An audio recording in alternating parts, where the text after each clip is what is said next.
تو کیسے ہیں آپ سب لوگ؟ آج میں آپ لوگوں کے لیے ایک اور نئی مزیدار کہانی لائی ہوں، آئے دیکھتے ہیں مل کے۔ ایک گھنے جنگل میں ایک خطرناک اور مغرور شیر رہتا تھا۔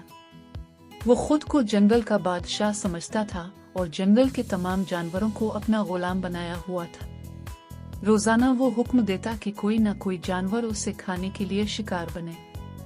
بیچارے جانور شیر کے غصے سے ڈرتے ہوئے اپنی جان کا نذرانہ دینے پر مجبور تھے، لیکن ان کی زندگی بہت دکھ بھری ہو گئی تھی اور وہ ہمیشہ کسی معجزے کی دعا کرتے تھے۔ ایک دن جنگل کے جانوروں نے ایک اجلاس کیا۔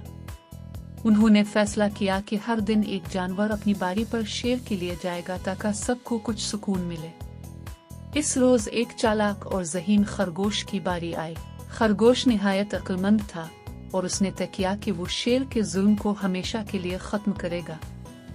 خرگوش نے فوراً شیر کے پاس جانے کی بجائے راستے میں وقت ضائع کیا اور شیر کے پاس دیر سے پہنچا۔ شیر بھوک سے بے تاب ہو چکا تھا اور غصے میں آگ بگولا تھا۔ جیسے ہی خرگوش اس کے سامنے پہنچا، شیر دھاڑا، تم اتنی دیر سے کیوں آئے ہو؟ کیا تمہیں معلوم نہیں کہ میں جنگل کا بادشاہ ہوں اور مجھے انتظار کرنا پسند نہیں؟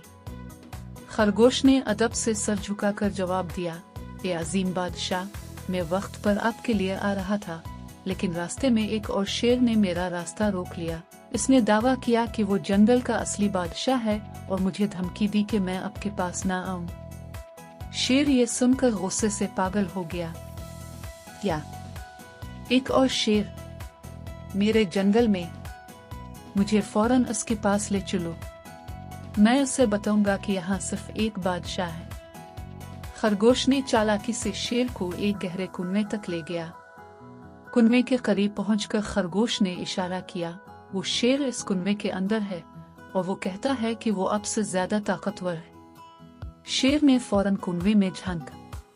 جیسے ہی اس نے پانی میں اپنی عکاسی دیکھی، وہ سمجھا کہ کنویں کے اندر واقعی کوئی دوسرا شیر موجود ہے۔ غصے سے شیر نے زور سے دھاڑ ماری اور کنویں سے اس کی گرج کا گونج واپس آئے۔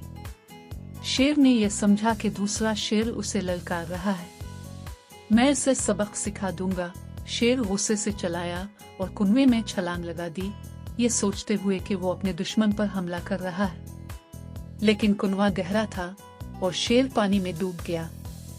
خرگوش سکون سے واپس جنگل کے جانوروں کے پاس آیا اور انہیں ساری کہانی سنائی۔ یہ سن کر پورے جنگل میں خوشی کی لہر دوڑ گئی۔ جانور آزادی کا جشن منانے لگے کیونکہ اب وہ شیر کے خوف سے آزاد ہو چکے تھے۔